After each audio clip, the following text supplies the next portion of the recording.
Sa mga balita sa labas ng bansa, paglilitis sa pangunahing sospek sa Boston Marathon bombing, itinakda na. At sapatos na may kakayahang makadetect ng landmine na imbento. Ang mga detalye sa Globalita ni Edwin Eusebio.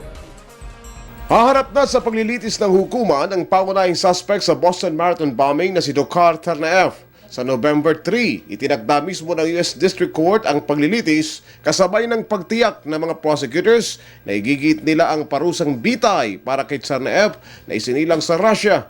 Sa kabila nito, not guilty plea ang inihain ng suspect sa 30 federal charges laban sa kanya. Ayon sa mga prosecutors, si Tsarnaev at ang kanyang kuya na si Tamerlan ang nagtanim ng homemade pressure cooker bombs malapit sa finish line ng Boston Marathon noong Abril. Napatay si Tamerlan Tsarnaev kasunod ng pakikipagbarilan sa mga pulis at 3 ang namatay sa pagsabog ng bomba bukod sa mahigit 200 mga nasaktan. Ang mga landmines ang isa sa mga pinakakontrobersyal na arma sa digmaan. Nakabaon ito sa lupa at panganib at nakakapatay ito ng sinumang makatapak sa mga ito. Ayon sa United Nations, 110 milyong mga aktibong landmines ang nakakalat pa rin sa may 70 mga bansa. Sa 5 dekada, sa Colombia ay tinuturing ng salot ang nagkalat na mga mina.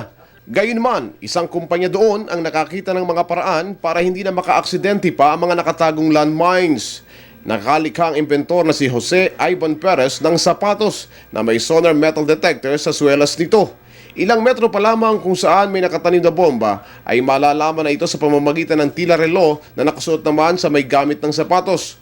Umaasa ang mga inventor ng naturang device na mabibigyang pagkakataon ng mga ito na subukin ang kanilang imbensyon na maaaring makapagligtas sa mga lugar na talamak ang banta ng mga landmines. Para sa Telebisyon ng Bayan, Edwin Eusebio.